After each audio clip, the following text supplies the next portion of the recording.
At the outset, I want to set an expectation thoughtfully for a civil discourse this evening. New Jersey Transit is well aware of the shortcomings with regard to the River Line. And as I said, it speaks volumes that their CEO and executives are here to address it in front of you. But it is important that they hear from the public directly. They hear your experiences and your stories, and yes, your honest frustrations. That being said, I ask that we keep the conversation respectful.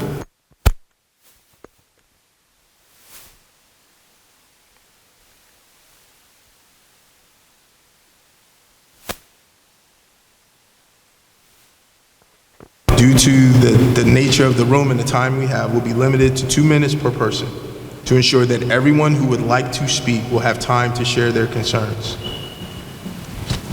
I want to just make a special note that anyone who has a comment that has a question entailed to it, while not every question can be answered here this evening, New Jersey Transit has made a commitment to get back to everyone who has a question. There's an information sheet that's rolling around where information folks can put their names on, or you can simply go to njtransit.com/contact. That is njtransit.com/contact.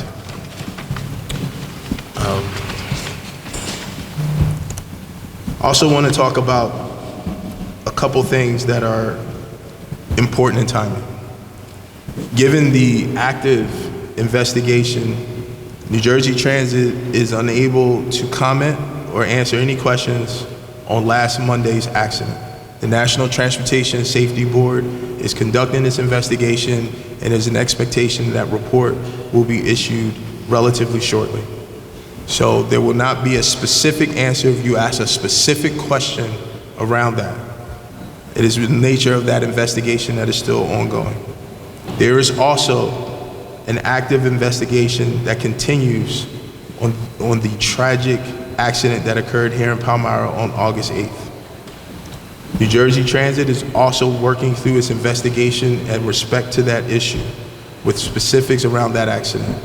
We'll ask once again to allow that investigation to run its course, and then any kind of dialogue and debate can be had at that time. At this time, that investigation is still ongoing. That being said, there are 3 very distinct areas we hope to address broadly this evening. Areas of reliability, pedestrian safety, and public safety.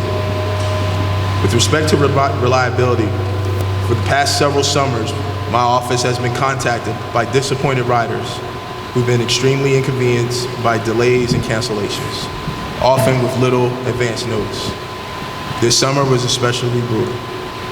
Workers were late for work and parents are late for picking up kids, special events missed because of unfortunate late trains. At our behest, New Jersey Transit responded to our inquiries with the explanation for those occurrences: the need for customized parts, excessive temperatures and signal malfunctions, medical emergencies, flooding, etc. While some of those are beyond New Jersey Transit's control, others are not. While they have assured us they are working to make the system more reliable, these cancellations were not an anomaly. So I understand the frustration, and the numbers speak for themselves. We will endeavor to look at this and have a thoughtful conversation once again around both short-term and long-term solutions to these issues. As in respect to pedestrian rider safety, we have acknowledged and believe that we can do more and we can do better. It's my hope we'll hear about that both in the short term and long term as it associates with these issues. Lastly, we want to address public safety. Ensuring the safety of the riders, the New Jersey Transit employees, as well as the communities through which the River Line passes is of the utmost importance. Our local law enforcement leadership have expressed their concern around increases in crime along the River Line, crime that negatively impacts local businesses and the safety of our residents and communities. And the riders of the River Line have expressed their concerns about increased crime along the River Line and their frustrations and disappointment as it relates to the condition of stations and the trains themselves. I've heard many of those concerns directly. One way we've proactively tried to address this is by working in partnership with the leadership of the Burlington County Police Chiefs Association and the Burlington County Sheriff's Office. Spearheaded in securing a $150,000 grant, this partnership since August, the Sheriff's Department has been controlling the Riverline communities to help deter crime and create visible law enforcement presence. This has allowed our local law enforcement to remain free to engage in other activities within their communities to ensure a greater sense of public safety. We know there's more to be done, and I want to thank the partnership also of our New Jersey Transit Police, who've been engaged with many of our Riverline Police Chief leadership to create a greater presence in our community. We want to see that continue on. So in closing, I want to thank you again for taking your time here tonight to be here, to lend your voice to this discussion. As I said, the public comment portion will open after CEO Kevin Corbett and his team gives their presentation. We'll ask folks to line up at the microphone to make their comments. Once again, it's 2 minutes per person. For those who are familiar with old TV shows, there will be someone dragging you off if you go beyond 2 minutes, because we want to make sure everyone gets a chance to have their voices heard. And as I said, if you have a specific question and you feel it needs to be answered and cannot be answered in this forum, once again, there are info sheets that are being passed around. Please fill that out with your contact information and your question, or you can go to njtransit.com/contact. With that, I'll turn this conversation over to the CEO of New Jersey Transit, Kevin Corbett. Great. Thank you, Senator Singleton. To begin with, on behalf of everyone at NJ Transit, I just want to say that our hearts go out to the families of Matthew Dickinson and Jessica Haley, and I ask that you keep them in your thoughts and prayers as well. As Senator Singleton said earlier, given that both these accidents are currently under active investigations, including last Monday's being led by the NTSB, unfortunately we're able to comment on those, other than to say that NJ Transit is fully cooperating with the investigations. And I would just say, before getting into my brief remarks and turning it over to our management team, I would think appropriate just to ask for a moment of silence for both Matthew and Jessica before proceeding with the meeting.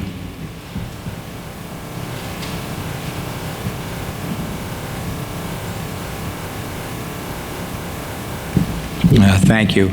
I'm going to keep my remarks brief, as you'll hear from a number of our subject matter experts, the senior management from NJ Transit, as well as a representative from our contractor who operates the Riverline for us, Alstom, who is responsible for the operations and maintenance of the Riverline, and with whom we've been engaged with closely at the highest levels of our organization to hold them accountable for improving reliability of our Riverline customer, for our Riverline customers, which has not met our expectations, and we know it has, certainly know it has not met yours or the senators.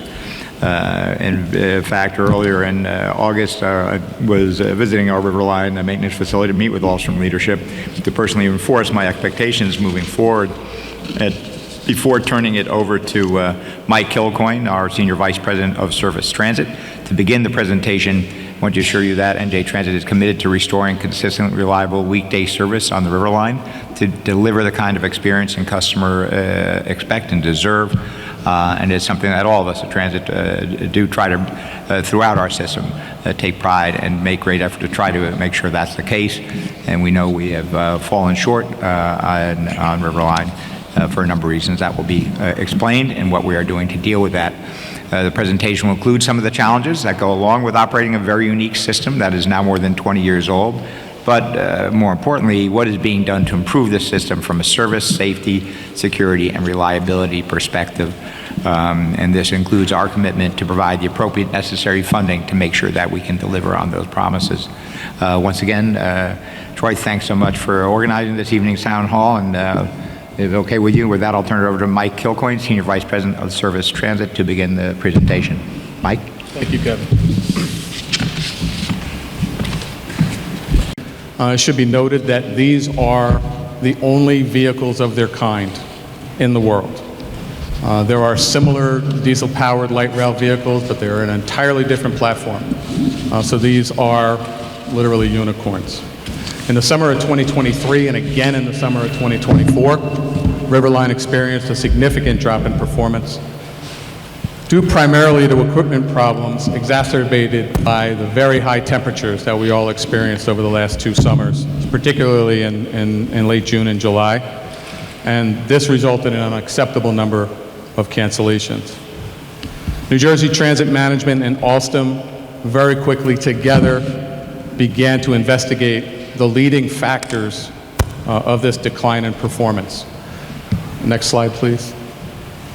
As you can see by just the general data, on-time performance dips as the temperature rises. And on-time performance is a factor of not just late vehicles, but missing vehicles and failures of vehicles that don't make the line. So on-time performance all goes into that, so we take a negative hit for a missing vehicle just as much as a late vehicle. Next slide, please. And as you can see, when you get to June and July, when it's the hottest, that's when our annulments and our cancellations are the highest because it's heat related. Next slide, please. So as a result of this, New Jersey Transit has taken several actions. So New Jersey Transit and Alstom, so it's important to note that Alstom's leadership, they are a worldwide organization with 80,000 people in 64 countries. This is the right group to solve problems.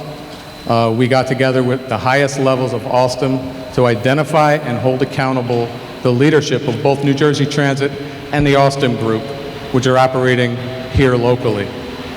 We implemented changes and changed the entire leadership of both organizations in light rail and Alstom's local leadership to make sure that we had a renewed focus and an urgency on identifying the beginning of the cascade of performance and making sure that we were together identifying solutions to that.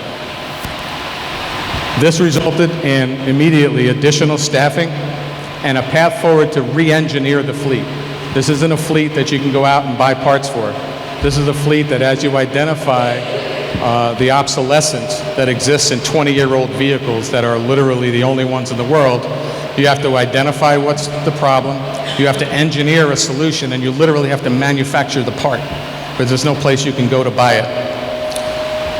Most recently, New Jersey Transit and Alstom engaged a team of experts from across the world who were flown in and spent months at the site assessing both the fleet and the maintenance programs. Next slide, please. As a result of this extensive review and the change in leadership that commenced in the summer of 2023 as a result of a very difficult summer, following issues were identified. The number one common heat-related fault was something called the auxiliary power unit, and I'll get a little bit more into the auxiliary power unit on a further slide.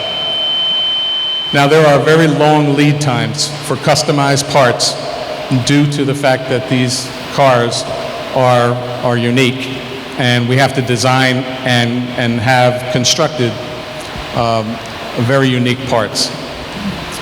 We identified the need for increased staffing in the mechanical division because as the fleet got older, it needs more attention.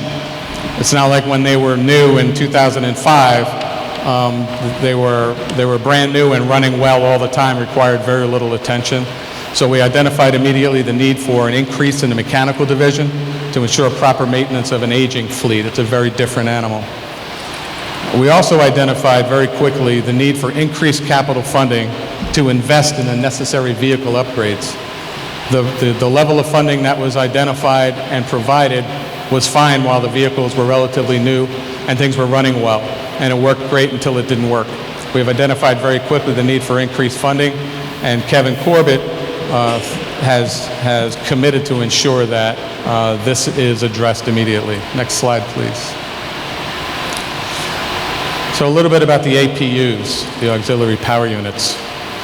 The APUs are designed to shut down non-critical systems so that it can take the energy and put it towards the propulsion of the vehicle. So it's going to shut things down like the air conditioning on the vehicle, which is not critical to its ability to get to its destination, and it will allow the propulsion to continue. And we identified the APUs as one of the primary causes of failure of a vehicle on the line, and that was all related primarily to the heat that the APUs were experiencing from the 100-degree temperatures that they were in. So the excessive heat caused the APUs to overheat and fail. So Alstom created and engineered through a lot of testing and a lot of redundant testing, better insulation, and a redesigned APU with a software patch that allowed the voltage spikes that were happening to not affect the APU and cause it to prematurely shut the vehicle down. So that was able to have the voltage spikes level out, so the APUs were able to function under the new parameters designed by Alstom. Now the problem is the lead time to receive a single APU that's been designed is 39 weeks for each one. Now we've been at this for the better part of a year and a half to be able to procure these. So it's taken a lot of time to get these units designed, manufactured, delivered, and installed. So now more than half the fleet already has a new APU in it, and the remainder of the fleet is scheduled to be completed by next summer. We're receiving these APUs about every month, so the expectation is by the time the heat hits us next year, we expect a much better performance. The next part that was identified very quickly was the need for increased staffing. So we've authorized a $5 million contract alteration to allow Alstom to increase maintenance staff. And this enables them to deal with the existing vehicles now in their current older state, to enable them to be able to fix them in-house and perform corrective maintenance. There'll be 10 additional vehicle maintenance technicians to support the preventative and corrective fleet maintenance, 2 additional foremen and 2 additional supervisors to oversee those operations, a project engineer and 2 field service engineers to address obsolescence, which is a huge problem with these vehicles, and to troubleshoot and support the maintenance department. And 1 fleet maintenance planner and a training coordinator to ensure optimized fleet management and that we continue to develop the skills of the employees that we have on the ground. Next, please.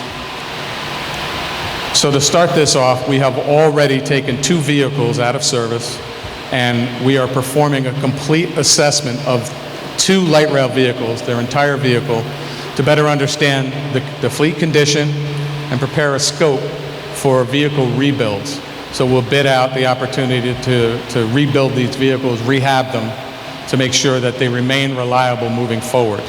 So these 2 light rail vehicles were shipped to Alstom's facility in Canona, New York, where they can focus their staff and their experts in a facility that does not impact our ability to continue to service the vehicles that serve this local area. The evaluation is underway for a possible rebuild for the fleet. In addition, New Jersey Transit's worked with Alstom on a 5-year capital asset replacement program and a capital plan to make sure that all the necessary components are included to secure proper funding for the line. Next slide, please. So capital investment. You can't do anything without this, so we have committed to the following. $6 million combined for FY24 and 25 for capital asset replacement dedicated to vehicle parts and components. $1 million just for the teardown assessments at Canona to make sure that we understand very clearly what's needed to improve the reliability of these vehicles. $1.6 million in Homeland Security grants for station and equipment lighting. $1 million for the VHLC component replacement and initial design for the new system. $6 million just for FY capital for infrastructure improvements across the system. $3 million capital funding to address critical and obsolete vehicle components. And $300,000 for third-party vehicle and reliability program assessments. That's $19 million in total projects that will be underway or are planned to take place in the near future. So looking ahead, the steps we're taking in the near term will bridge the gap while we work towards implementing the long-term solution. We have installed 9 APUs to date. There are 9 more on order to be installed by the summer of 2025. We've already anticipated the need to have spares, so they're also included to make sure that we don't have 39 weeks ahead when we need another one. So we've already incorporated that into our assessment. We've already performed a condition assessment of an existing vehicle and passenger service to identify corrective vehicle maintenance opportunities. There are a number of issues with these vehicles, not the least of which is corrosion over the 20 years that they've been running on the line. And by the end of the year, we anticipate the results of the vehicle assessments at Canona, which will help us develop a scope to rebuild the vehicles. So we anticipate rebuilding at least half the fleet over the next 3 years, while we seek replacement of the other half of the fleet with brand new vehicles to kick off the replacement of the entire Riverline fleet within the next 5 to 7 years. So this way we make sure that the fleet that's out there running is going to last 5 to 7 years while we replace them with new vehicles over that time frame. Next slide. And with that, I'd like to introduce you to Jim Kane, who is our Senior Vice President of the Agency Safety Management. Thank you. Thank you, Michael. Good evening. New Jersey Transit's Agency Safety Management works very closely with the New Jersey Transit Police Department and the Office of Emergency Management to address pedestrian safety. My colleague here to my right, Chief Christopher Trusillo, we have a very close collaborative working relationship. And we have 3 areas that we're focusing on as far as pedestrian safety. Specifically, we have a New Jersey Transit School Outreach Program, and I'll talk more about that on the following slide. Riverline track area fencing, and additional bilingual no trespassing signs. Next slide, please. So a few details about the school outreach program. New Jersey Transit's Agency Safety Management School Outreach Program is free, it's highly interactive, and it's designed for students of all ages.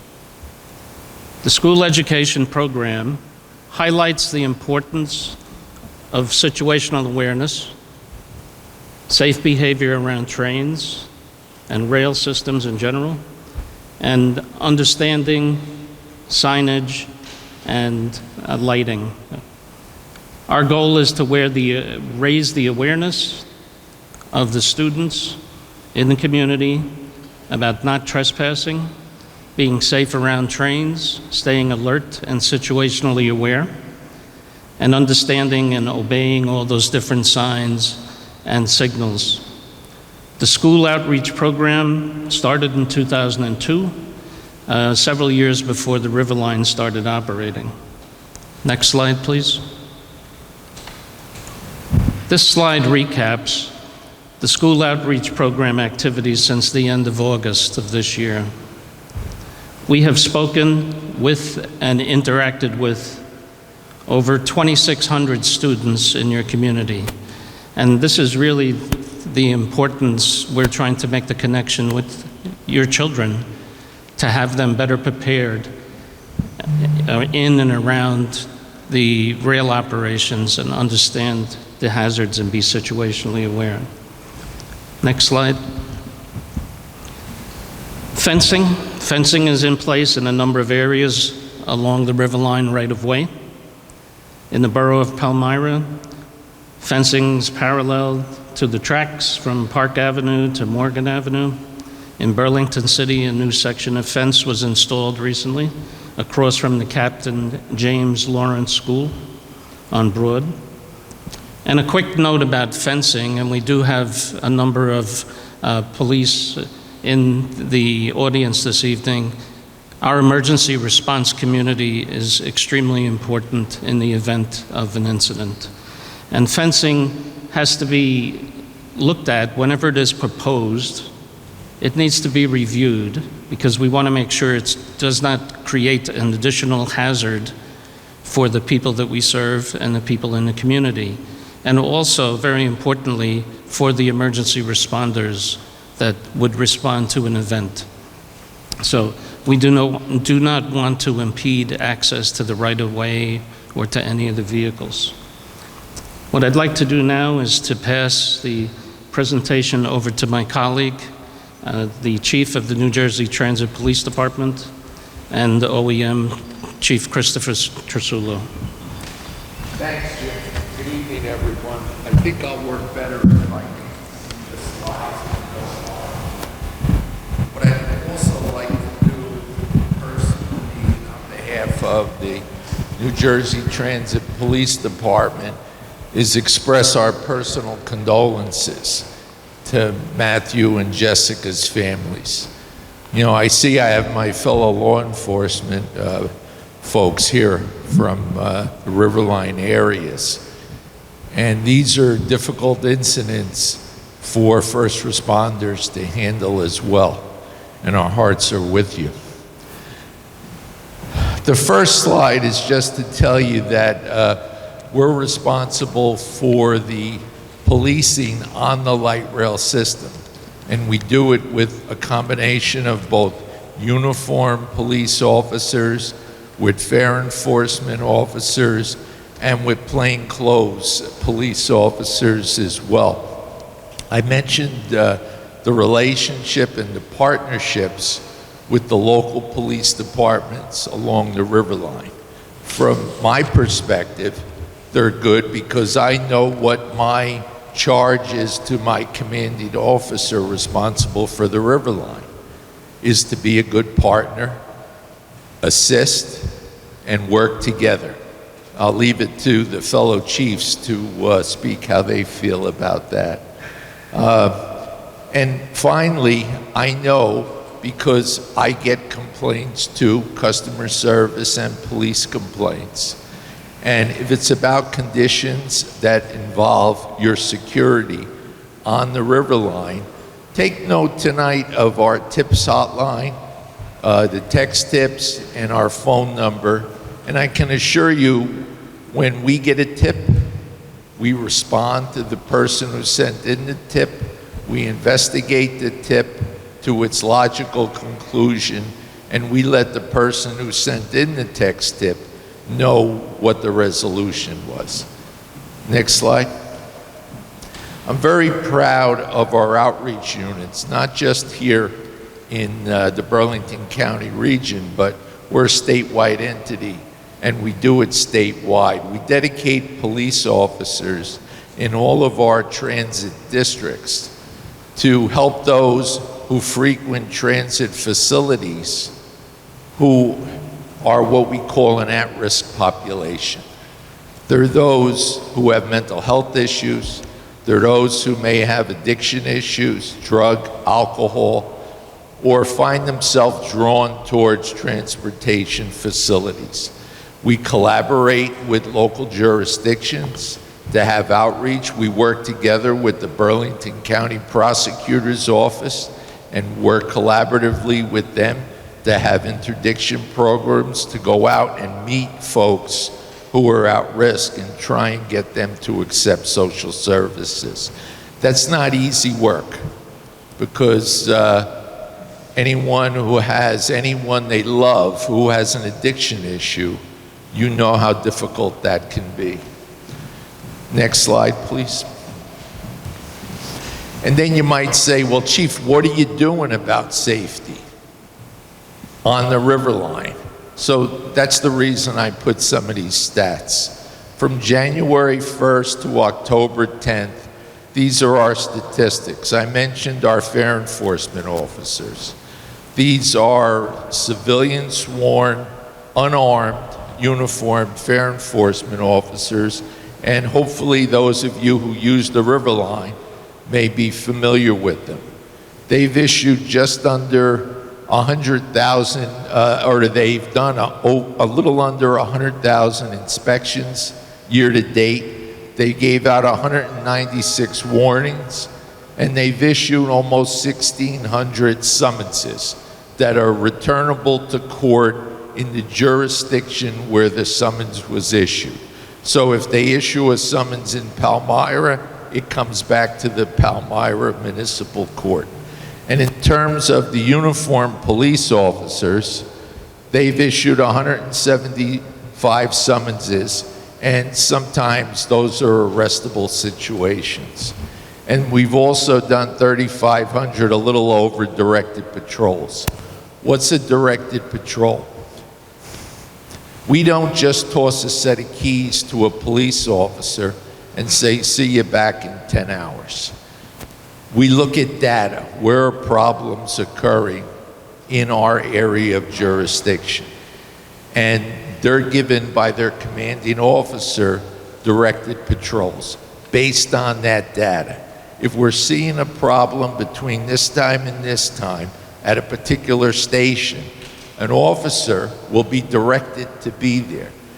Now, that all depends, like my fellow chiefs, on what's going on any given day. But that's what a directed patrol is. Next slide. And then, as you heard Jim mention, I'm also responsible for the Office of Emergency Management here at New Jersey Transit.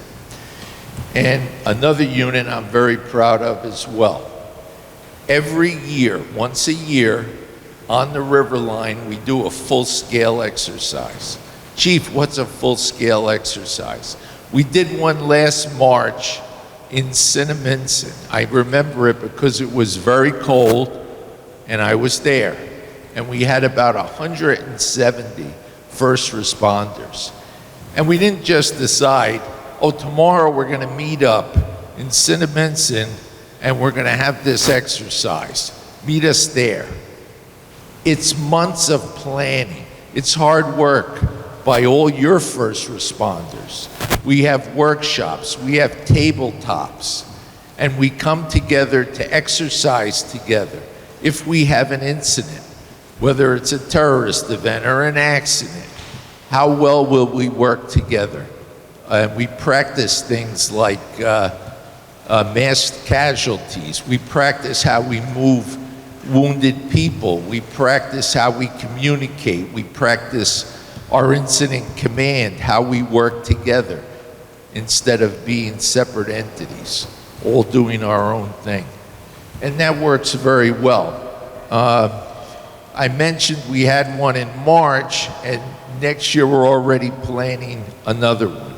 One of the things we also do is we have a very good training program for emergency management. And next year, we are working on an exercise where we're going to invite Palmyra, Riverton, and Riverside.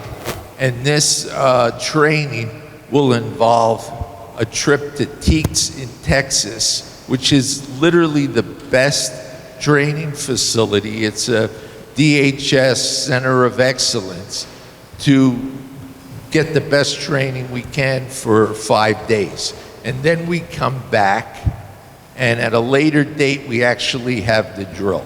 So that's going to take place. And I'm looking to see if I missed anything off that slide. But next slide. That's it for me. Thank you for your attention.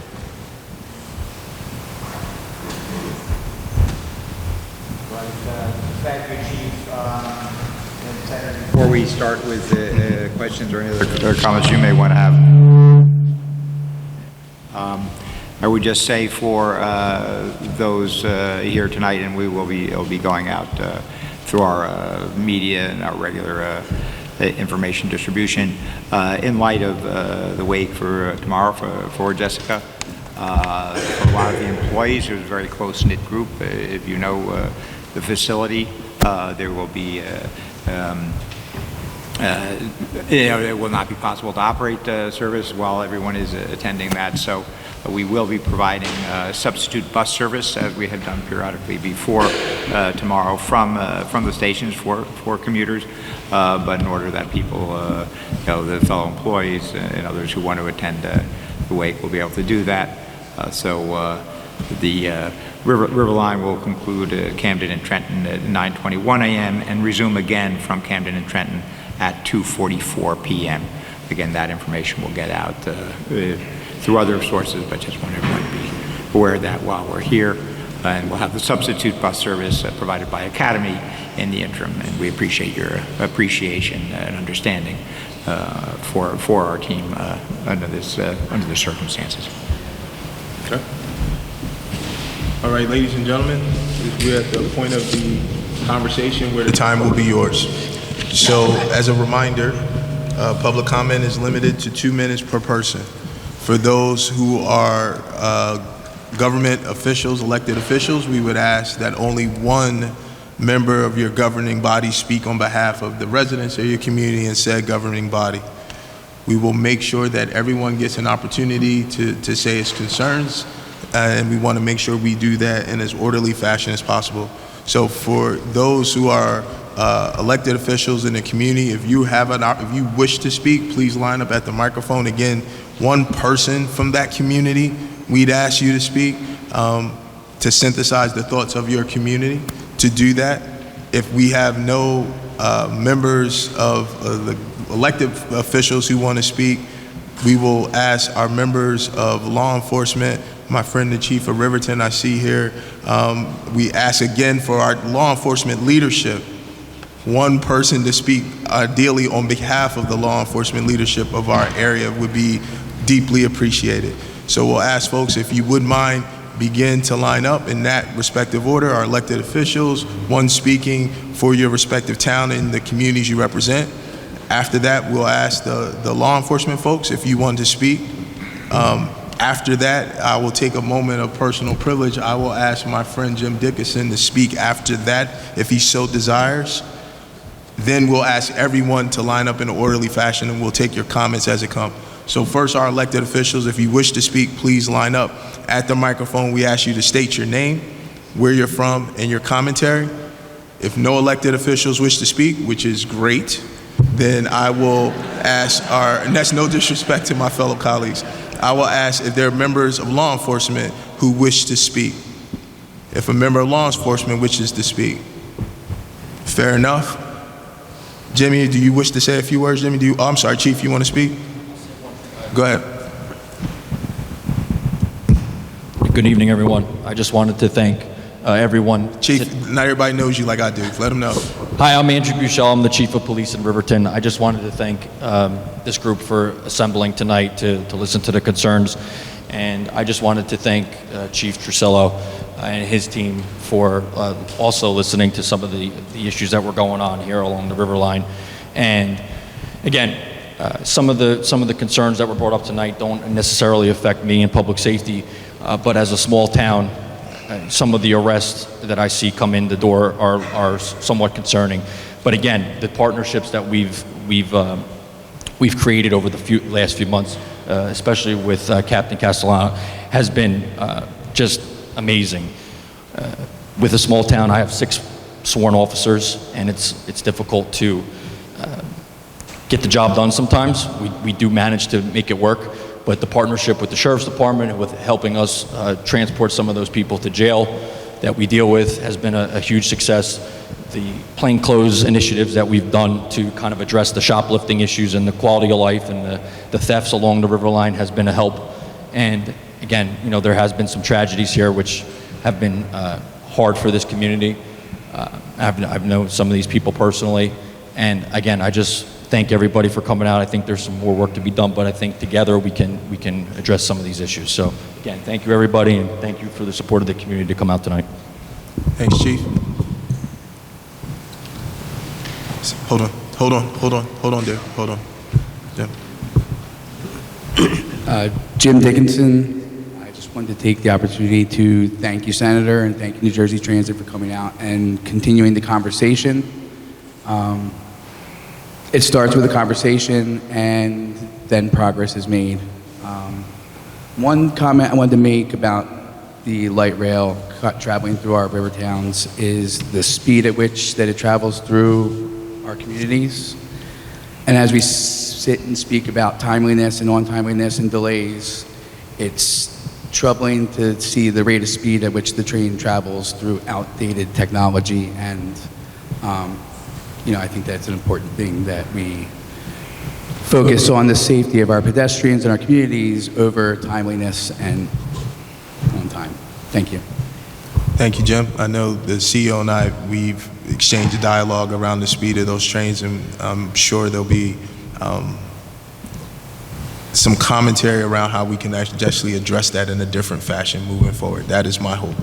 So we'll make sure that that continues to be a part of the dialogue. Mayor Tate? Thank you. I just wanted to thank Senator Singleton and New Jersey Transit for putting this together, because this has put a heavy heart on the community up and down the river line. When such a small community has a situation like this, it just doesn't affect this community, it affects the whole community. So I want to thank you. Thank you, Mayor. Any other? Ern, come on.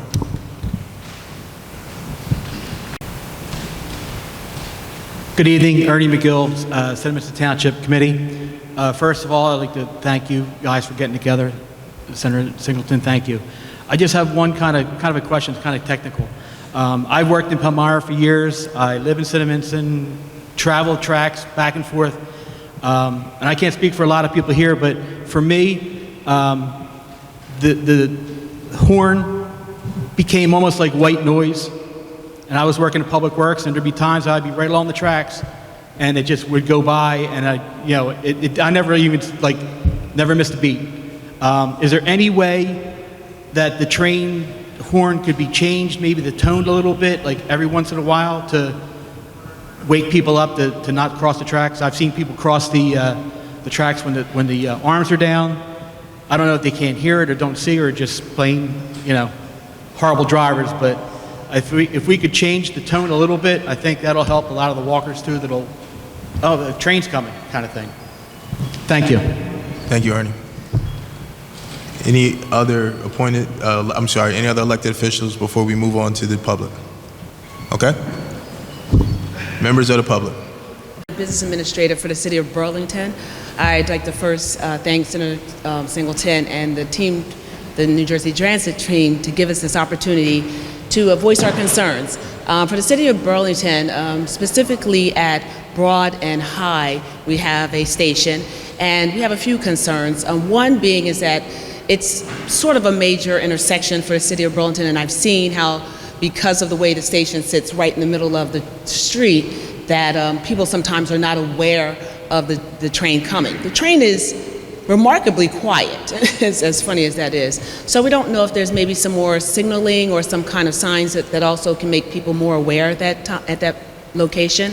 Also at that location, because we know we cannot clean the tracks because we're not allowed to be on the tracks, we're requesting that maybe there could be some kind of scheduled maintenance of the tracks, because we've been trying in Burlington City to work on keeping our city clean and doing a lot of community cleanups, but we find that we're unable to, of course, access the train tracks, especially around that area, which is our downtown area, because of course safety. And I would also request that maybe the presentation be made available after this consortium, so that way all of us can, again, review the information, and if we have any other questions or concerns, could submit them, as well as any public and or public officials that were unable to attend could also get the benefit of your information. Thank you. So with respect to that last point about the presentation, the CEO has made a commitment that the presentation will be posted on their New Jersey Transit website for individuals to be able to pull down and read at their leisure. And Troy, if I could, as the Senator just said, or said earlier, this is being recorded, so for everyone, and there's a sheet going around so everyone who signs up, so for some of the questions, rather than go through the answers here, all those questions logical and they have answers, we'll be getting back to you through the Senator's office directly, and then also there's a sheet going around, so even though we're recording, you get it on that sheet. And again, if for any reason, either now or you have questions afterwards, you can go to our website, njtransit.com/contact, and refer to tonight and ask a question. So we will get back to those questions. Awesome. Jim, come on up. And I'm sure I speak for everyone in the room as our thoughts and prayers go out to the families of the recent incident. And this is, can I move this up a little bit? Okay, I'm just going to bend over. And I want to say hello to my friend, a citizen from Burlington. I'm also from Burlington. a few things came up. Jimmy, I'm sorry. I know you, but can you just say your name so everyone can have it on record? I'm sorry. Thank you. There we go. Okay, Jim Fazzone, resident, City of Burlington. Thank you. A couple things. I was principal of Layler School when you brought the education program to our school back in 2002, and the students appreciated it, and so did the teachers and the greater school community. We also took the first school trip. We got on the Cass Street, we walked over to Cass Street from Layler, came down to Burlington, took the historical tour, and that was excellent. And I also used to teach classes at various colleges, and I could walk 333 steps from my house to the light rail. So we all know how important it is to our community. One of and I appreciate everybody being here. Senator Singleton, getting everybody together. I think when we have a light rail situation that's been around for 20 years, when we first started it, the engineers got together, also public safety folk, and came up with what we thought was good. I was mayor of the city of Burlington at the time, so I was somewhat involved. But over the years, things have changed. Back in those days, we didn't have Uber Eats, we didn't have Lyft, we didn't have trucks coming through from Amazon. So the kind of traffic we have in this day and age, along with the traffic that we always had, pedestrian, trucks, bicycles, creates, I guess, a situation where we want to take a pause, take a look, do some research. I like the fact that you guys are checking with some outside experts, so that maybe there's some implications for our local our local situation. So once again, thanks, congratulations, my condolences to all the families, and thanks again, Troy, for doing what you're doing. Thank you, Jimmy. Robinson, Riverton. I promised my daughter Kate that I would mention that this summer she was stranded in Camden and Rutgers Station in 90-degree plus heat at 7 months pregnant. But also, she depends on the River Line. She commutes, she doesn't drive. A lot of us do. A lot of people we won't see here do depend on the River Line. We appreciate hearing the efforts you're now making to improve the service. We need this River Line. I have a daughter in Massachusetts. Take the train up to Trenton. One more train, we're up there. It's a huge help to my family, although it has been problems for others. One other point, when you do provide buses to make up for interrupted service, it would be appreciated if you can stop at every station, because this past summer that wasn't the case, as I was informed by my daughter anyway. And that's all I've got to say. Keep the thing going. When I spoke to the governor on a call-in show, he called the River Line a gem, and it is, when it's working. Thank you. Thank you, sir. I live in Senator. One of the things that I've noticed in the Senator station, I watched pedestrians try to cross the street. And the crosswalk, there's a pole to the right of the crosswalk. There's no signage on that pole to indicate that there's a button to press to illuminate the lighting to go across the street. So putting additional signage there would improve that. Because I watch kids and adults try to cross the street, and if they don't know it's there and they don't press it, and then they're struggling to try to get across. The other thing that I noticed is that the people that do know it's there and they press the button, the lights that flash are yellow. And as we all know, on the Broad Street corridor, yellow people go. You know, nobody stops for yellow. And I've watched people, you know, as the lights are flashing and I'm stopping them, you know, trying to let somebody go across, oncoming traffic, and traffic is still going through. So we can change those lights to red, that may, you know, help a little bit better. So there are just some of the concerns that I saw, you know, in our area at that particular station. Thank you. Thank you, sir.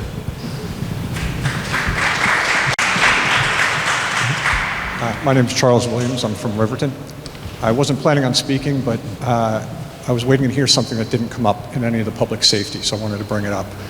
I don't know if it's Bombardier or Transit taking care of the signals, but you've got major signal problems at this end of the line. Gates come down when there's no trains, and then gates don't come down when there are trains. And it's a miracle that you don't have more vehicle strikes.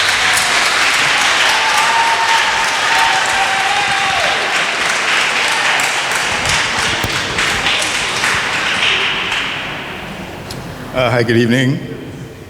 My name is Joe Allegretti. I'm a resident of Florence Township, and thank you to Senator Singleton and his team for hosting this meeting, and Thank you to the New Jersey Transit representatives for the presentation. I'd like to recognize, as others have, that the River Line has been a very useful service for the region's commuters to have for 20 years or more. However, while I'm personally been using the River Line regularly for only about 5 years, even over that short time, I'm disappointed to see how much service and quality seem to have deteriorated. Ideally, I would take the line a few times a week to Trenton to take the Northeast Corridor. However, timing and overall reliability have become more and more of an issue with late trains, and in the past year or two, many trains there canceled entirely. Instead of improving service, a couple of months ago, New Jersey Transit effectively cut service and the number of trains in half. This was actually really shocking. I hope New Jersey Transit soon addresses whether service will be restored to previous frequency, and if so, when. I'm personally lucky enough, as one of the speakers also mentioned, that I don't have to rely on the River Line. Many others are not so lucky. I can drive to Hamilton Station when necessary, but it's inconvenient to not be able to use a local service that could be so much better and probably was better in the past. I'll also mention in passing that cleanliness and general upkeep of the cars are often unacceptable. And while this may seem minor compared to other issues, it negatively affects the rider experience. In closing, just 2 points. I hope New Jersey Transit is taking this as seriously as the presentation suggests, because I believe some riders like myself are ready to permanently make alternate transportation arrangements if they can. And also to Senator Singleton, I encourage you to call an NJT for further periodic public meetings to give progress updates. And do me a favor, I couldn't hear you. Pull that microphone a little I'm sorry. I encourage you to call an NJT for further periodic public meetings to give us progress updates. Gotcha. Hello, Senator Singleton and the rest of the panel. I always think it's good to start with something that's easy to fix. There is a. Can you start by telling us your name and where you're from? My name is Ian. I live in Bordentown, New Jersey. Thank you, Mike. So today I was taking the train and I found a glitch on the app. It listed the time to get from Bordentown to Riverton as 5 minutes, and then I checked. It seems like there's a glitch specifically with Riverton where the app drastically underestimates the time it'll take. It says from Cass Street to Riverton it's 12 minutes. And then it gives the proper time when you go to Cinnamon or any other town. But there's some kind of glitch. I'm not sure if it's just my phone or if it's the app overall. But you should look. I can show you screenshots and stuff showing it. It says like 12 minutes from Riverton to Cass Street, which is obviously ridiculous. So the second thing I wanted to bring up is the fact that right now we seem to have a problem where we're trying to use public transportation as a housing solution. Like there's lots of people who they're homeless and they're pushed out of almost every public accommodation, so they just we're using public transportation as housing, and then when they're on the train they get hassled by the cops for not having tickets and stuff. But why can't we just build housing and house people? Why do we have to literally use public transportation as a housing solution? I think that we should really, we just had the free transit for a week. How much money does the NJ Transit actually make from individual fares? And if they were able to afford a whole week of free public transportation, why can't it just be free all the time and funded by directly funded by the taxpayer or by some kind of other agency? Does it even need fares? If they could have a week with no fares, how much money actually comes from fares? If you can give me those numbers, that'd be great. Free public transit for all. Thank you. Am I able to be heard? Okay, excellent. Hello, it's been a while since I've spoken to Mike. My apologies. Closer? Thank you. My name is Megan Renee. How are you tonight? In listening to the discussions on the awareness of how the train cars, I'm assuming correct me if I'm wrong, but they're from Bombardier Transportation. That's the company that's being utilized, correct? To procure these train cars, yes?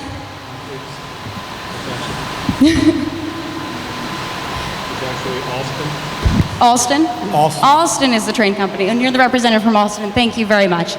Now, from Alston Transportation Company, they were saying these cars are unique to the area, correct?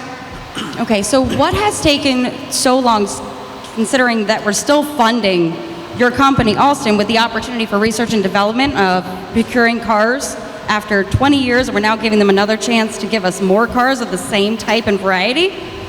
No, we are looking at new cars, correct? Yes. Yes, we are looking at new cars? Yes, we are. From a different company or from the same company that has already failed us for 20 years? And might say this is not a question, but just for clarity's sake. Yes, please. Alstom has a 30-year contract as the operator for New Jersey Transit. The vehicles that we buy, any kind of vehicle, bus there, has a certain life expectancy. Correct. As you go through a certain period of time, you're often called them a midlife overhaul. So so these are the current vehicles. The bigger challenge is because they are so unique, there's no other system like this in the country, is longer term we have to look to identify what's going to be the next generation of vehicles, and that is still not determined. The procurement for that is still not determined. Okay, that was my question. If it was the contract with Alston, that was actually the holdup in getting a new set of vehicles or looking at a different company. So we are going to wait out. Currently, it's expected that we're going to wait out the contract with Alston and then afterwards potentially be looking at a different company that's already capable of handling the heat in our area. We're out of time. We didn't supply those cars. I'm sorry? You're just maintaining the cars. Alston is just maintaining the cars. They are not the supplier. We didn't supply the cars. Then who is the supplier for those cars then? Stadler. They're a Swiss company. Noted. Thank you very much. Scenario. Steve.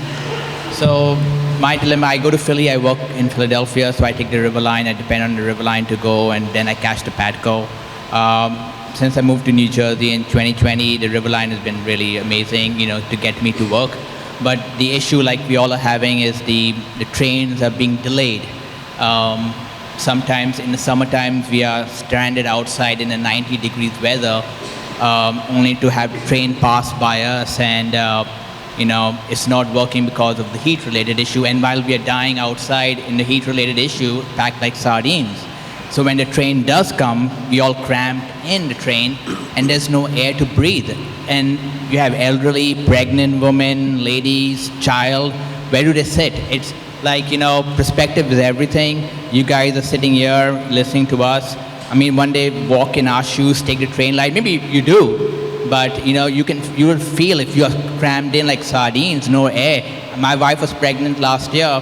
She was going on a train. She fainted in the River Line because of no air, and there was no AC running. And then when the River Line is running, it's like I said, everybody's jam packed. So it's just been, and I have to get up early to just make the train on time. Then I try to take the early train just to make sure that train comes late, so I never reach on time to work. It's an ongoing issue. I have to run from Philadelphia just to make the Patco train on time, just so I don't miss the River Line, just to get home by at least 6:45, when I should be home by at least 5:30. So it's kind of frustrating on so many levels. I mean, another issue is that smoking. Platform, when these trains are congested, there are people smoking on the platforms. I'm not a smoker, but I have to force to have smoke inhaled, and I think is wrong. Even for a pregnant person to have smoke inhaled. So that's when you call the cops, they don't come on time, and the cops see people smoking, they don't do anything. So that's a big concern, is a health issue.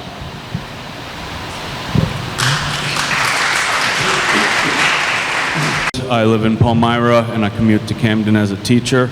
I want to talk about communication. I catch the 617 from the local train station here, and it is a bit of a joke where I no longer need coffee because I have enough cortisol. It is never standard. It is always stressful. I'm bouncing between the NJ Transit app and Twitter, which I had to download for the first time in 10 years because it is the only place that the updates come consistently, or crane my neck and just hope I see the lights coming because I don't know. And it's really important that you guys know that we are commuting on a train because we are taking public transit, and that we have to transfer to other means of public transit. And late is just as impactful as canceled. Why do we not use the LED boards to update us if it's going to be 3 minutes versus 10 minutes late? That is a major impact on my day, my ability to be prepared for work. I don't know if you have the capabilities, but consolidate it. Make those announcements. Let us know so it's not finding out in the moment. The other thing that I'd like to say is I was a little bit aghast to find out how bespoke these pieces of equipment are, because it's my layman's understanding that the benefit of a train track is one size fits all. So I would encourage, as we look to improve the equipment, that we look to successful areas in some of the countries that your multinational corporation has a foothold in. What is working well? Maybe we can use some of the parts that are already manufactured and have a little bit shorter turnaround so we can maintain the service. The River Line is beautiful, and I'm very grateful for it. Thank you.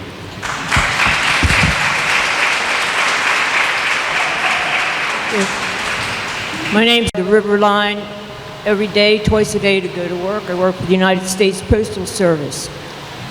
It's come to my attention that during the summer, when there's concerts going on in Camden, that the people packed into the cars on the train are like sardines, and you know, my nose is in somebody's armpit, can barely breathe. People are drinking on the train. Why aren't extra cars allotted for these days when their concerts are going on in Camden? Like, what kind of drills are you practicing for us when we're packed like sardines? The train's in transit to Camden. Where do we go? How do we get off? Where do I hide? What if there's a fire? What if some person decides, oh, today I'm going to shoot somebody? Where's our escape?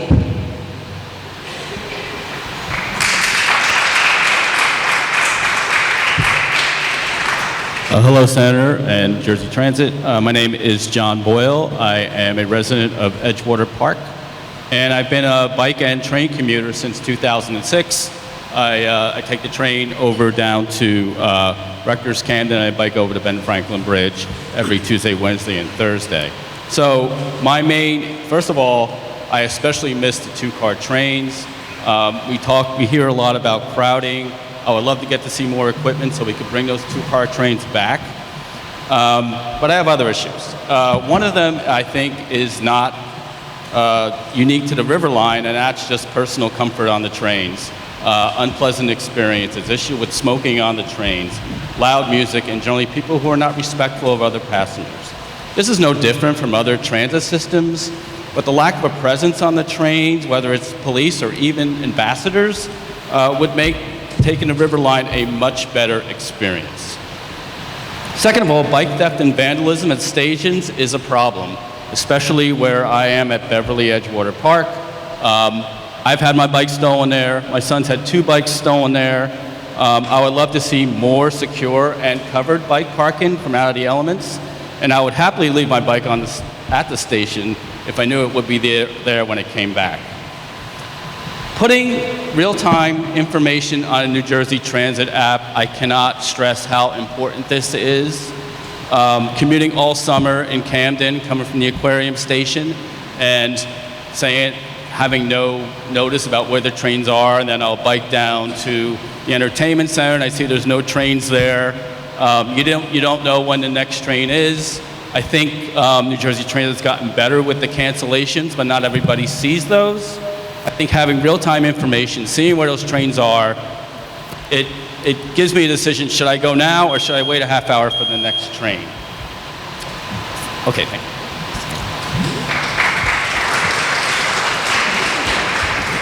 Hi, Senator. I'm Alex. I'm a resident of Riverton, and I used to take the River Line almost every day to work in Center City.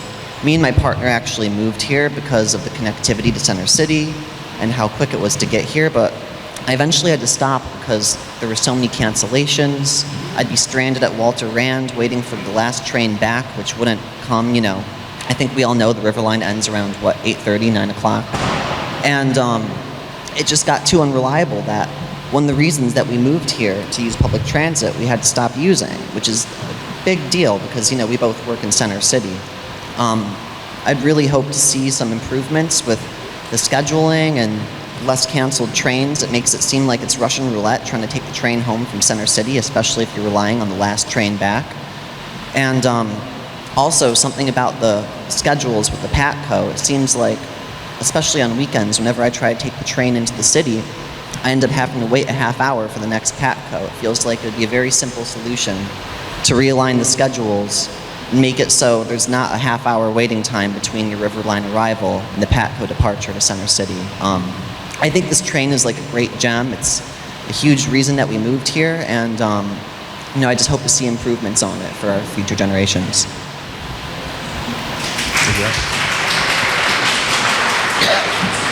Hi, thank you, Senator Singleton, for organizing this, and to everyone who came out to provide information. My name's Eric Berg. I live in Delran Township, and I used to take the River Line. I don't want to go into too much to belabor what other people have said. I used to commute on it daily to connect to the PATCO to get to Center City, Philly. It just became too unreliable for me, and I had to stop taking it. One thing I haven't really heard addressed much, though, is just how long these issues have been going on. And I understand that some of these reliability issues are heat-related. They've gotten particularly acute the last couple summers. But these trains were breaking down back in 2017, 2018, 2019 when I was taking them. They broke down in the cold. I was stranded out in freezing weather because the train's breaking down. So this is not something that just started all of a sudden in June, July 2023 because of the hot weather. This is something that was going on for years before this came to a head. The other thing that I had some trouble understanding is how these trains are supposedly so unique and bespoke, and that there's no parts available for them. I research for a living, so I'm a little embarrassed to be relying on Wikipedia here, but you can go on Wikipedia and look at the River Line and see the trains are Stadler GTWs, and see those trains are also used in several countries in Europe.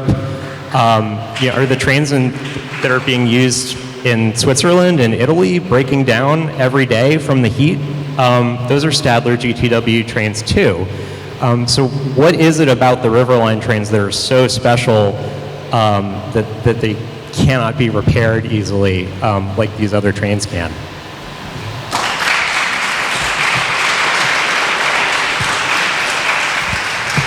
Thank you, Senator and Legislator. Couple of things. It's a routine occurrence in Burlington Township. My name's Mark Natale from Burlington Township. It's a routine occurrence that the gates go down by themselves, stay down for hours at a time, like a whole week long. It's a constant occurrence, mainly on Park Avenue. I don't know about other streets, but definitely Park Avenue, it's a routine occurrence.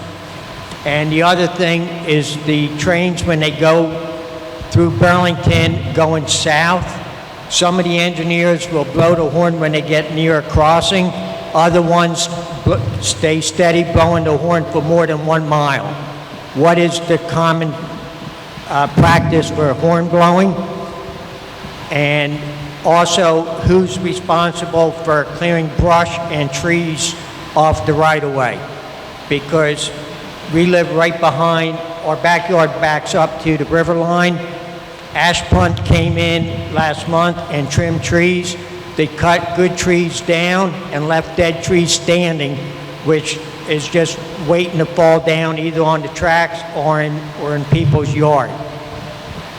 And the only other thing is, why can't the freight train run sometime during the day instead of just at nighttime after 12 o'clock and before 5 o'clock when it goes through your backyard, when you hear them switching cars and making up the train and blowing the horn for the crossings when it's so quiet? Thank you.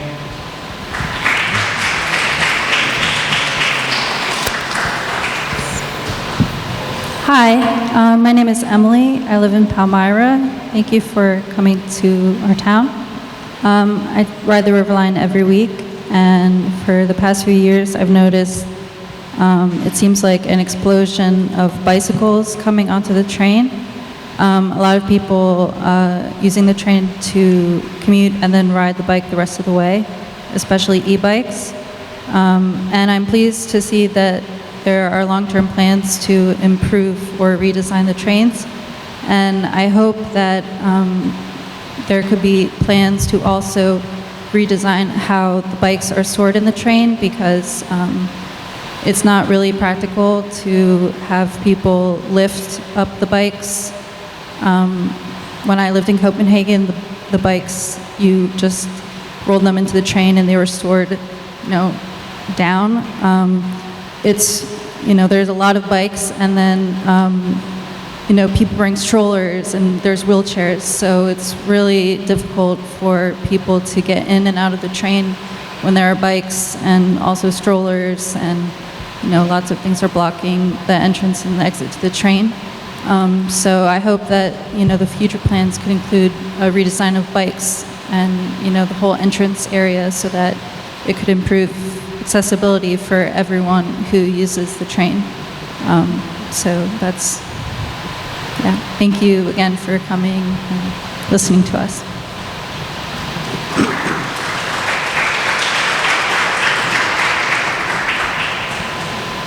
Good evening. My name is Christine Donahue, and I live in Burlington City. I live on West Broad Street in Burlington City, so the River Line is my neighbor. I took the River Line down here tonight. I was the first business commuter on the River Line at Cass Street, first person to get on. So I think the biggest issue that we face right now in the city of Burlington with the River Line is pedestrian safety. And let me explain it to you a little bit. We have two stations, one in the center of town, one a little further out. But the layout of the city goes along the rails, and so we have 7 intersections within the city where the River Line crosses. So that means at each point there's an opportunity for someone to either cross the tracks, turn onto the tracks, or have to rely on the different safety measures so that they can hear the train. Now, I understand that there was a negotiation about the arms coming down and covering the intersection completely, and for municipalities that did not want to invest the money, they were to use the bells, the ding, ding, ding.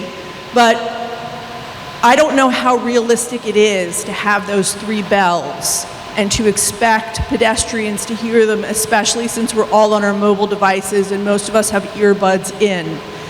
The other issue that we face with that is for those of us who cohabitate with the River Line, we have to listen to it all the time. I personally don't find it an issue, but I know that many of my neighbors do, and they don't like hearing it. I have 10 seconds left, so I want to let you know that on Tuesday, October 15th, I was stranded at Trenton Transit Center because the alert was there was no staff for the train. So, thank you.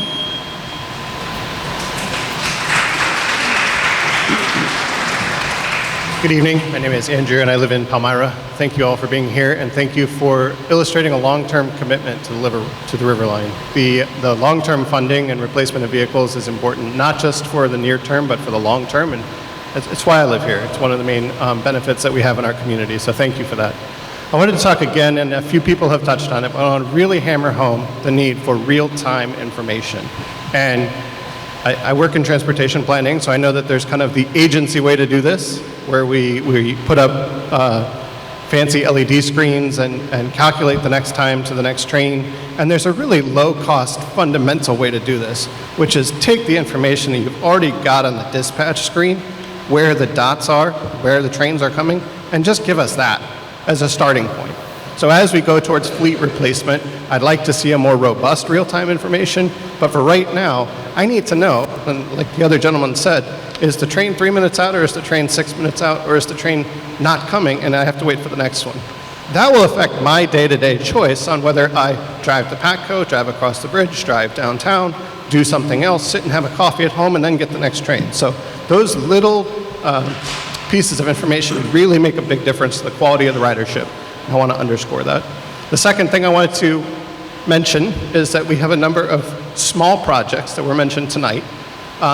There are additional kind of planning, community-wide efforts to look at additional crosswalks and signal improvements.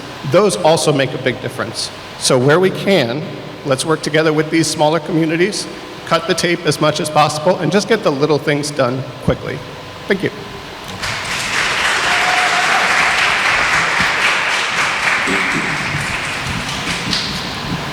Thank you, Senator.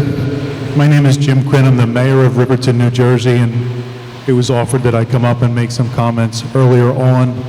I didn't think that my comments were nearly as important as those here in the crowd, but what I'd like to say is that we have current partnerships, Senator, with yourself, with NJT membership, and we look to deepen those relationships.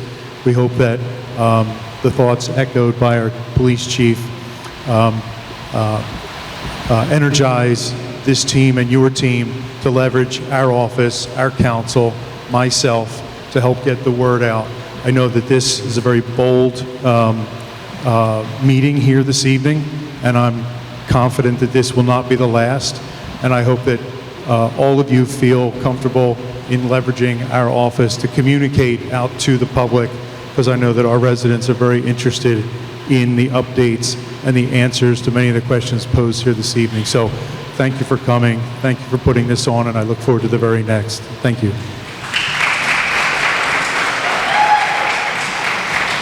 Hi, my name is Fran Cunningham. I live in Riverton. I'd like to figure out how we're going to keep our children safer. The ones that live in this community, that are playing in the street, riding their bikes. You touched a little bit on fencing. I live in Riverton. There is no fence along that river line, zero. On the side of Palmyra, I think we need fencing on both sides of Broad Street. It's dangerous. It's dangerous for little ones. I agree with the white noise. The people in this community, we're used to that sound. So sometimes you stumble upon something and go, oh, the train's coming. The children don't think that. They just don't think it. We need fencing. We need safety. They need to be safe. They need to play in their town. We need more done. I don't ride the light rail. I'm afraid of that Palmyra station. I wouldn't even walk up on that platform. I don't know where the transit police are, but somebody needs to do something about that stuff. There's been a lot of young families in this community that have wanted to ask if we could eliminate the Palmyra stop. Maybe we could get rid of that. It's Wawa that draws those people. It's the businesses there. If the stop was moved and they didn't have to hang out there where they knew that they could approach somebody going in and out of a store, I don't see it at the Riverton station, but at Palmyra station, it's bad. It's really bad. And I want to see how we can keep our kids safer. It's important. We need it desperately. Thank you. Thank you.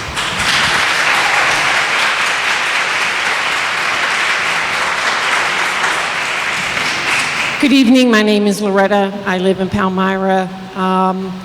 I started as a rider of the New Jersey River Line in 2009, and so I have witnessed the downturn of the River Line in its quality and its standards. I left ridership of the River Line last summer. It became too inconvenient, too uncomfortable for me, and so I now drive up to Trenton every day. I don't want to do that. I want to ride the River Line. And also just a few suggestions, like the previous lady said, we don't need equity when it comes to our stations. I'm sorry, we don't need equality, we need equity. Various levels, various types of stations have differing needs, and Palmyra has a high need for cleanliness, and also we have a higher transient population. So just sending out maintenance workers one time a day in Palmyra isn't what we need. We need more maintenance rather than a standard schedule. And I'd also like to see the speaker system at the stations modernized so that in addition to connecting information through people's phones, There's the usage of the speaker system, which is basic, but it can be very helpful for all types of riders. Thank you.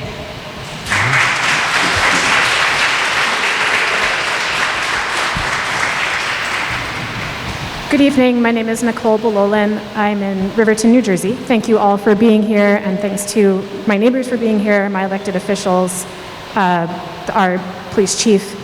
And first of all, my condolences to the families and first responders particularly affected and NJ Transit by the recent tragedies. I'm going to repeat some of the issues that have already been mentioned because I think it's really important for folks to hear that people are concerned about the same thing. I have also experienced the NJ Transit app not working. These are in no particular order, by the way. NJ Transit app not working. Not sure where to get the current train times. I've had run around with customer service about train times and the app. So maybe you could look into that. I don't know if there's a possibility to coordinate Riverline arrivals at Walter Rand with PACO times, but that's something to look into. It would be great to have trains later than 9:05 up to Riverton on weekdays. I have noticed on multiple occasions what I believe is over-salting on the platforms in the wintertime. I'm not an expert on the type of salt you use, but I know at least traditional salt is really bad for the environment, and it's just been piled on the platform, and that is a complaint that I did issue last year. I have also experienced lots of smoking and vaping on platforms and in the trains themselves. I'll conclude by saying thanks again for being here, for being concerned about these issues. We looked for a home on the Riverline because we wanted to use public transit. We still use it on a regular basis. I think it's an important tool that I can use as an individual to help fight climate change, and I really want to continue to use it. And as multiple people have said, when it works, it's awesome, so please keep up your good work to try to improve it. Good evening. My name is Douglas Steele. I live on the other side of the river in Pennsylvania. I'm a public transportation advocate and historian. One thing about the River Line, it is a godsend, because if I'm coming down from New York City and missed my connection with SEPTA at Trenton, it's a godsend because I can get on the River Line and make my way down to Camden, then hit Patco over back to the city. The biggest thing I want to suggest to you guys is there is no connection between Frankfurt Transportation Center and the River Line. There used to be. You guys used to operate a bus route called the Route 414. This was before the River Line began. There is no access for the people who live in Northeast Philadelphia to access the River Line to get up to and from jobs. I know quite a few people that have to go all the way down to center city of Philadelphia or go all the way up to Trenton to come down to jobs along the river. Now, you guys did this before, or at least maybe work with SEPTA to try and find a way to link that part of the city of Philadelphia to the River Line for people who need to get over here to get to jobs, because that's a very long track if you have to go all the way down to the center city and up to Trenton. You know, and that's how I have to say tonight. Thank you. Thank you.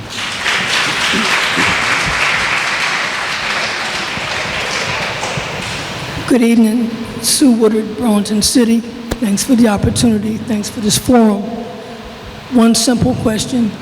Has the brush been taken care of going from Florence to Trenton? This is to allay any fears the current riders may have. Thank you.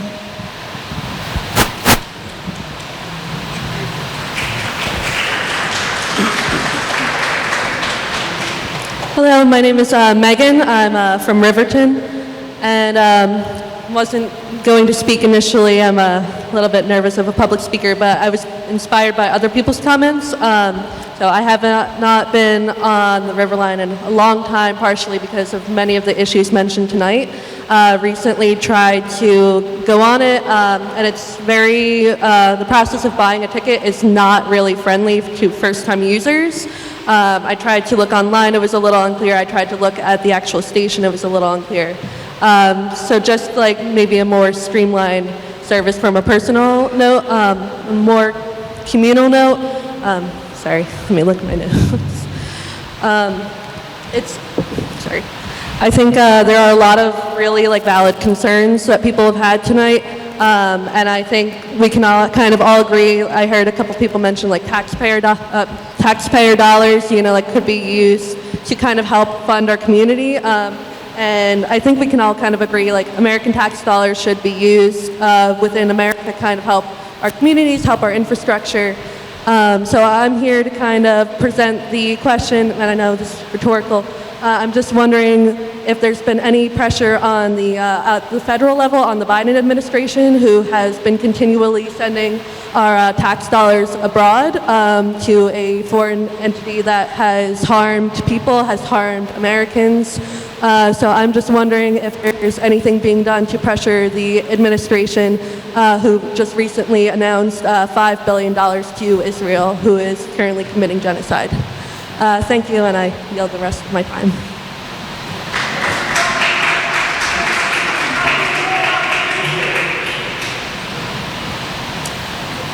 Hi, good evening. My name is Tracy Butler Proctor. I am a longtime resident of Palmyra, and I have been riding the River Line probably for about 15 or more years to Trenton. Right now I'm going to Trenton 3 days a week. And recently, I do want to say thank you to New Jersey Transit, because the ride has been so much more pleasant than from months ago. It is a relief, although I do get on an earlier train, it is a relief, so thank you for that. We're not standing, close to close, can't breathe, so I do personally appreciate that. Second is that I have not seen a ticket enforcer or a New Jersey Transit police officer on the trains in months. And it needs to happen, not just 1 or 2 days a week. I don't know, the dynamics of the staffing, but there does need to be a presence of the police or the enforcers, ticket enforcers on the train line.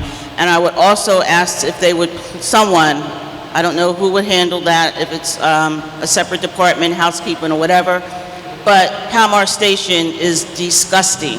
It needs to be cleaned. We don't want to get off the train I'm there 3 days a week, but those 3 days a week that I do get off the train, get on the train sometimes, it's just disgusting. Like the gentleman said, people are making it their home. You don't want, I don't sit on the benches anyway, but you don't want to sit on the benches. There's trash everywhere. You can smell urine. It is just disgusting, and we need it to be cleaned. Thank you.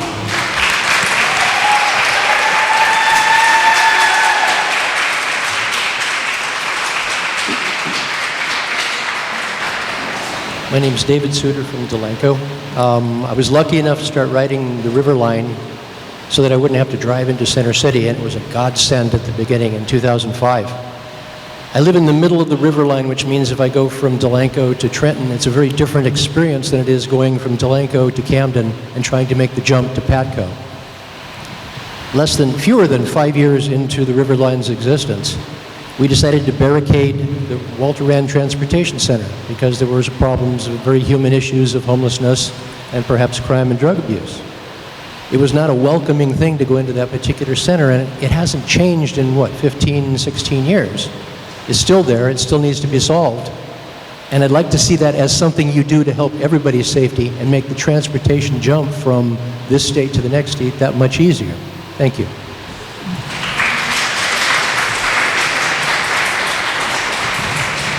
Hi, my name is Mary Kay Comegys, and this is a public safety issue, and I know you've mentioned some of the vulnerable populations.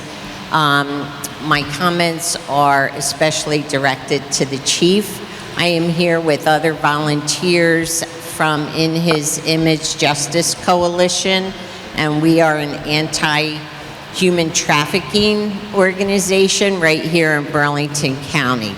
We recently hosted an intensive human trafficking training for law enforcement and advocates. Our trainer, who is a national trainer, really pointed out that buses and train stations are hubs for traffickers, recruiting victims, but also moving victims from one place to another. So we would love to see these girls and boys kept safe, and if there's anything we can do, we would love to. Thank you.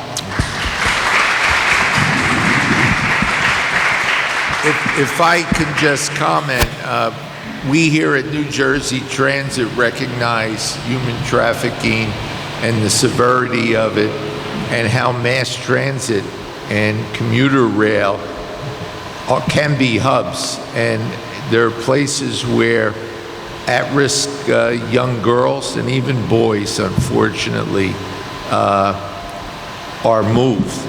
Every New Jersey Transit police officer has received specialized training in human trafficking, and we've also expanded that to our frontline employees as well. So oftentimes they see more than the police see. So they're aware of it as well. So we'll look through the commanding officer, Frank Castellano, to even see if we can partner with your organization and do a little more. Hi, my name is Denise Vanderwell. I'm a Riverton resident and a mother of 5. Riverton and Palmyra are walking school districts. My children all have to cross those tracks. Those trains go very, very fast. Once again, I mentioned we are walking school districts. I go into Camden, the trains go quite slow. I'm wondering why my children here aren't worth the same as children in Camden, which I think those children are worthwhile and the residents there are too. This is a dangerous situation we have here. While I recognize the importance of public transportation, it does not sound like any of you are doing a good job, and I think you need to be held accountable. And I wonder when it comes to a point that if you continue not to do a good job, you are no longer in charge of that. Because someone needs to be held accountable for all these problems. It sounds actually like a dreadful system. When does it change?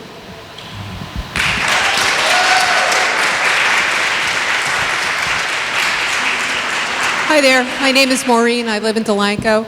I'm a lifelong public transportation lover. I took SEPTA for 40 years, school, work, recreation, the whole 9 yards. I really want to love the River Line, and I have given up on it completely. I am generally traveling by myself. The connection through Camden to Patco, when I come back out and I'm standing on a platform that anyone can access, you don't need a ticket. You can just browse the customers and look for an easy mark. I'm a woman, I'm by myself, and I'm a senior. I think I'm the easy mark. So maybe down the line, as a big picture visionary item, we consider building an actual station for the River Line in Camden. It might alleviate some of the other issues that you see, require a ticket to enter. And it's a major transition there. I've ridden to Trenton as well, and it's different. Camden is really different, and again, I really, really want to use it because I believe in public transportation. Thank you.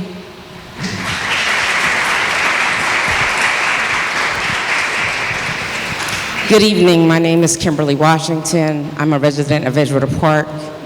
I have been born and raised between Palmyra, Camden, and Edgewater Park. However, the train tracks have always been here. We were always told not to play on the train tracks. I appreciate that you're here to talk to us. My only question that I have this evening is the questions and the responses, or the questions that have been addressed or presented, when will they be answered and how?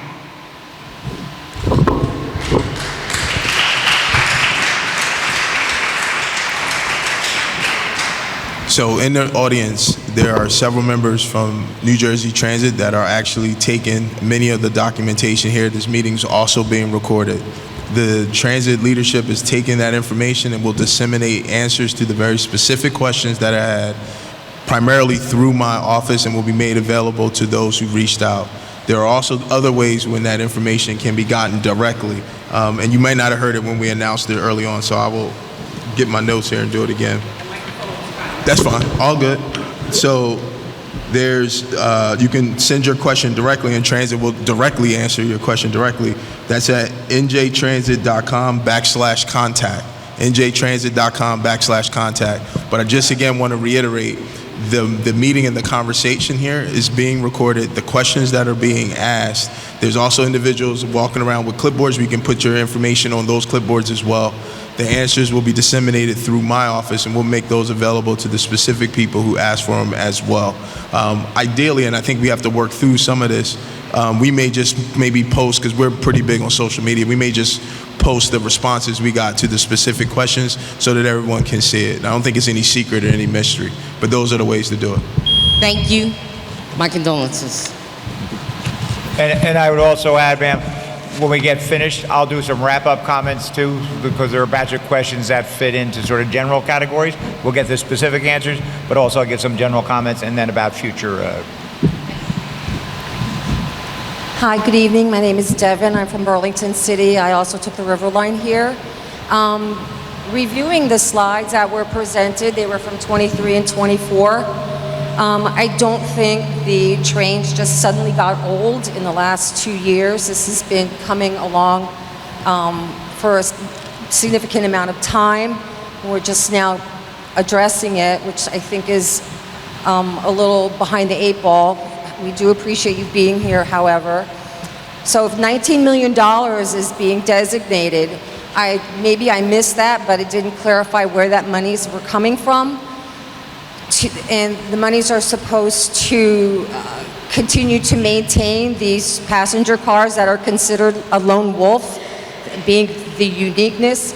So rather than apply $19 million to continue to maintain these unique vehicles with rare parts and specialized technicians, we already have them not in service, replacing them with buses. Maybe it's time to replace them with vehicles that are statistically reliable, common, standardized. Technicians are common and don't have, the supply is there. The parts, there's a greater supply of parts, making everything less expensive and basically more bang for our tax dollar buck.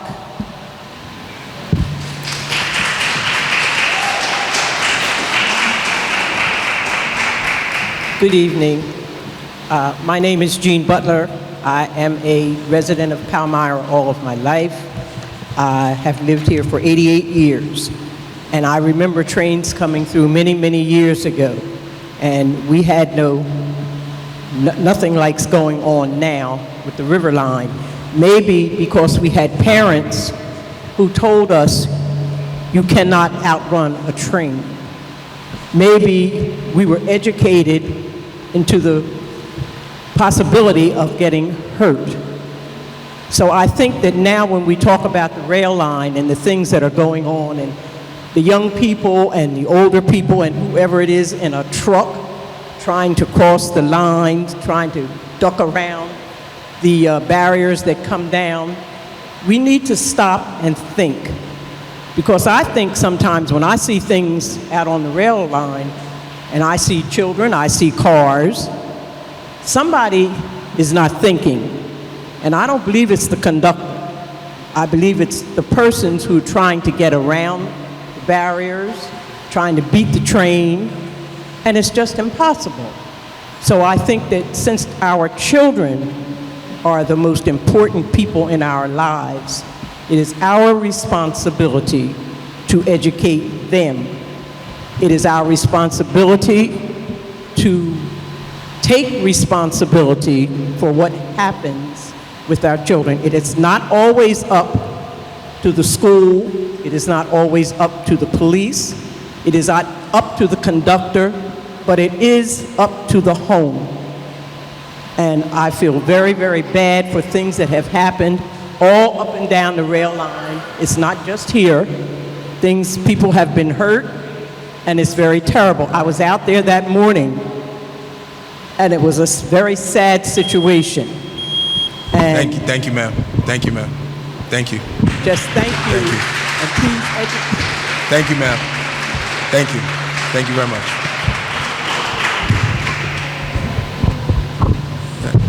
Next, please. Kelly Benzial, born and raised in Palmyra, but currently a resident of Pennsylvania. And Matthew Dickinson is my nephew. Thank you tonight for this presentation. I find this to be a little short-sighted that we're spending $19 million in revitalizing an archaic rail line.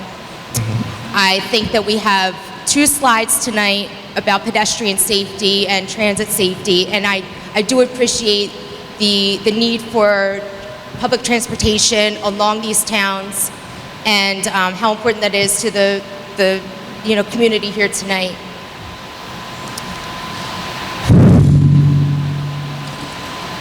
I hope that when we meet again, if we have the opportunity to meet again, that you come back with solutions and dollars and information of how we can keep our children safe. I find that this is very upsetting for me, I'm sorry, but I think it's very short-sighted that we do not have these solutions in place, that we have an unsafe rail line for our children to play and to go to school and to live in this community. And I just hope that the next time we meet that we have better solutions in place to protect our children.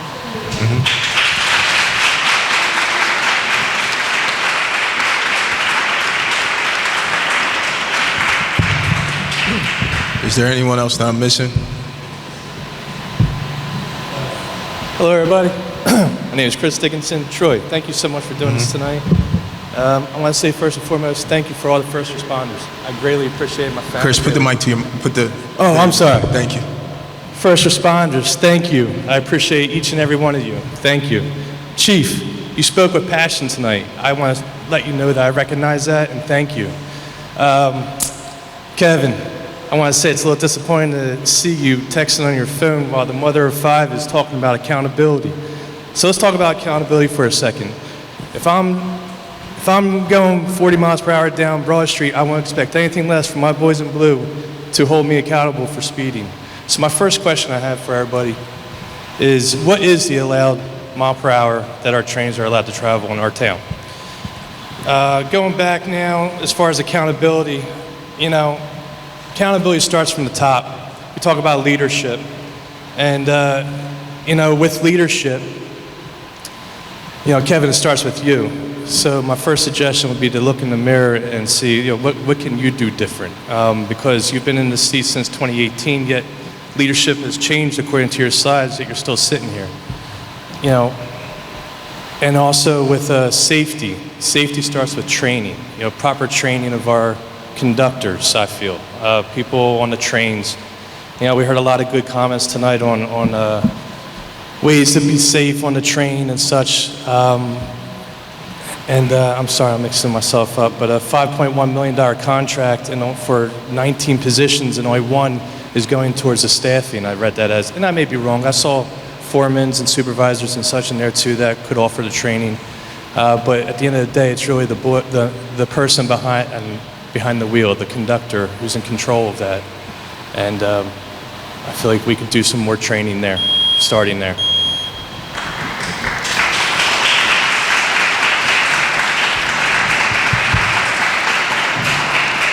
Is there anyone else that we missed that had wanted to speak? Let me just ask a quick question. So I'm gonna ask, is there anyone else again? Then everyone sits down and decides to get up. So is there anyone else that would like to speak? Go ahead, sir. My name's Wayne Dickinson. I live in Palmyra. Someone did mention earlier about the fences. I'd just like to say that I don't think a fence like we have now is suitable. I think you need a higher fence. The kids can just vault right over these fences. The other thing is the speed of the trains coming through town is mostly coming from the south going north. It seems like there's a big distance between the stations, so they must pick up a lot of speed coming into town. Going south, they're not too bad, at least coming through the town. That's all I have. Thank you.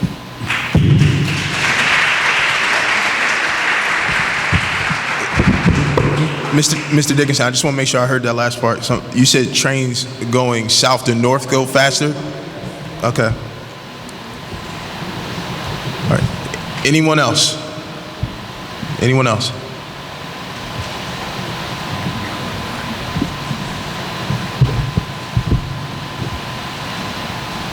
Hello, Rob Vanderwell, Riverton resident.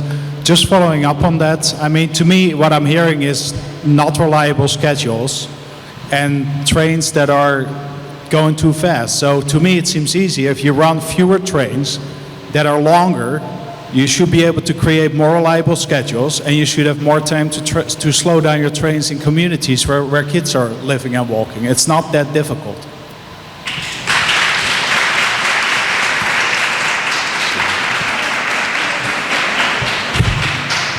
I spoke before. My name is Devin. I didn't use up my whole 2 minutes, but I just wanted to add that if my vote towards this specifically has any leverage, my vote would be to replace Alston for that second-party vendor to allow the conditions to get to this point is unacceptable, and they need to be replaced.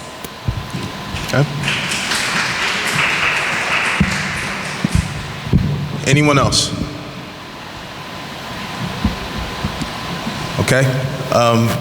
CEO Corbett, Kevin, I think he had some comments based on some things he heard, some general answers he can give right now. We've talked about the process to get more specific ones. So Kevin. Thank you, Senator.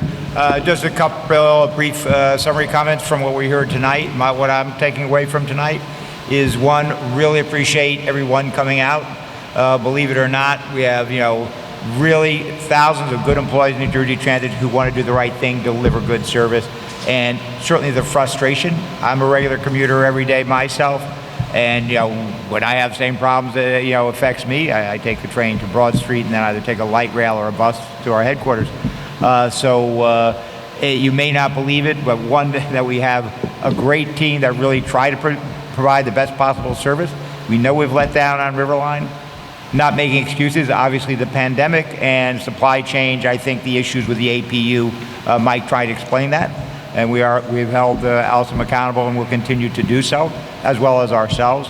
So we will get back on all the individual answers, but I would say that I sort of see them in certain buckets. One, I would explain that what some people may not appreciate is what makes Riverline unique is that these are diesel units. There are things, people talk about Europe or elsewhere, different systems, and also that we have freight trains running. That's a different system than a pure dedicated 24/7 light rail that's electrified. So there's things that make this system unique. That's no excuse for not providing good, reliable service. But I would say going through the pandemic and then the logistics supply where we could not get the parts that we needed was impacted by the aftermath of the pandemic when we came with supply chain issues.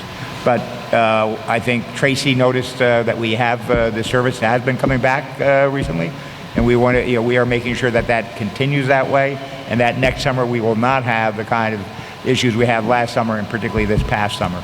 So that is top on our radar screen.